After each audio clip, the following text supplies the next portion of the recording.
संकटात बळ देई, पाठीशी उभी राही रख रख त्या. अवधूत चिंतन श्री गुरुदेव दत्त. श्री गुरुपीठ दर्शन श्री भाग 2 या व्हिडिओमध्ये आज आपण बघणार आहोत. श्री क्षेत्र त्र्यंबकेश्वर गावातून पूर्व दिशेला आपल्याला अतिशय सुंदर असे गुरुपीठाचे दर्शन होते. साहजिकच आपली पावले ही गुरुपीठाकडे वळली जातात.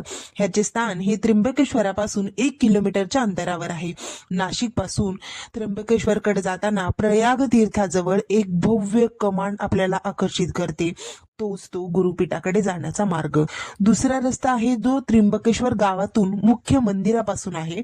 श्री गुरुपीठात प्रवेश केल्यानंतर एका छोट्याशा टेकडीनंतर सर्वप्रथम आपल्याला ज्या दिव्य स्थानाचे दर्शन होते ते म्हणजे वटवृक्षाखाली श्री स्वामी समर्थ महाराजांचे असलेले स्थान.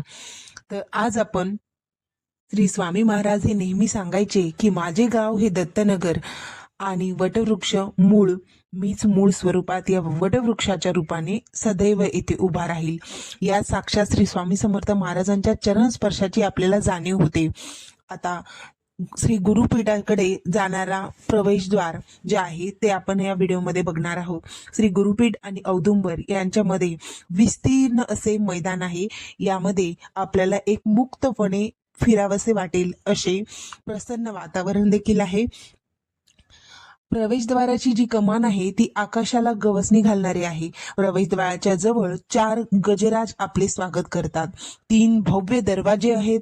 श्री महासरस्वती, श्री महागणपती, श्री महालक्ष्मी या देवता, द्वारदेवता या स्वरूपात येथे विराजमान झालेले आहेत. मधल्या प्रवेशद्वारामध्ये आपल्याला साक्षात श्रीयंत्र पाहायला मिळते. ते 5 फूट रुंद आणि 7 फूट उंच असे भव्य आहे. एवढे मोठे यंत्र आपणास कदाचित कोठेही पाहावयास मिळेल. त्याखाली 2 मिनिटे आपण जर उभं राहिलो तर त्या श्रीयंत्राची आपल्याला दिव्य शक्तीची अनुभूती येईल. यामध्ये आज आपण श्री गुरुपीठ प्रवेशद्वाराची माहिती सविस्तर बघितलेली आहे. यामध्ये परमपूज्य पिठले महाराजांची जे स्मृतिस्थान आहे हे देखील आज आपण बघणार आहोत. यामध्ये प्रधान द्वारातून प्रवेश केल्यानंतर प्रथम डाव्या बाजूला म्हणजेच मंदिराच्या आग्नेय कोपऱ्याकडे वळले की आपल्याला सद्गुरु परमपूज्य श्री पिठले महाराजांच्या चरण पादुकांचे दर्शन होते. श्री स्वामी समर्थ सेवा मार्ग सद्गुरु परमपूज्य पिठले महाराजांनी सुरू केलेला आहे. या मार्गाची सर्व रचना ही त्यांनीच केलेली आहे. त्रिकाळ होणाऱ्या आरत्या त्यांनी स्वतः रचलेल्या आहेत. आपण तेजोनिधी हा ग्रंथ जरूर वाचावा. या ग्रंथामध्ये आपल्याला पिठले महाराजांच्या जीवन कार्याविषयी ही सविस्तर माहिती मिळेल. यानंतर आपण तेजोनिधी परमपूज्य श्री मोरेदादांचे स्मृतिस्थान असणाऱ्या दरबाराच्या ईशान्य कोपऱ्यामध्ये जाणार आहोत. हे ईशान्य कोपरा म्हणजे हे पवित्र स्थान येथील मानले जाते. तेजाच्या उपासनेतून ते तेज सद्गुरु मोरेदादांना मिळालेले म्हणून त्यांना तेजोनिधी असे देखील म्हणतात. सद्गुरु परमपूज्य मोरेदादांनी जनमानसाला श्री स्वामी समर्थ महाराजांचे साक्षात दर्शन घडविलेले आहे. मोरेदादा नेहमी सांगायचे की श्रीरामाचे दर्शन घेण्यापूर्वी त्यांचे प्राय शिष्य श्री हनुमानांचे दर्शन अगोदर घ्यावे. श्री हनुमंतांना विनंती करावी की आम्हाला श्री रामांचे दर्शन घडवा. त्या पद्धतीने आपण सद्गुरु परमपूज्य मोरेदादांना अशी विनंती करावी की आम्हाला परब्रह्म भगवान श्री स्वामी समर्थ महाराजांचे दर्शन घडवा.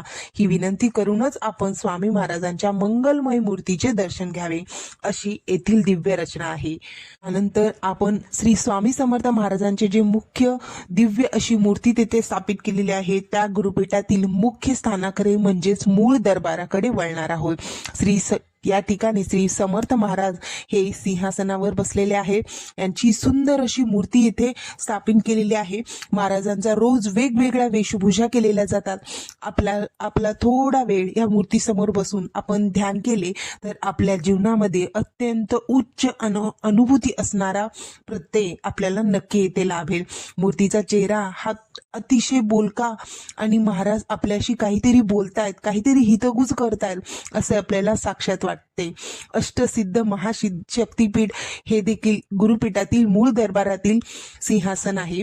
यामध्ये श्री स्वामी समर्थ महाराजांचे दर्शन घेतल्यानंतर आपल्याला डाव्या साईडला श्री कालभैरव महाराज, श्री रेणुका माता या सगळ्यांचे दर्शन घडविणारा प्रत्यय आपण उद्याच्या व्हिडिओमध्ये बघणार आहोत. श्री स्वामी समर्थ.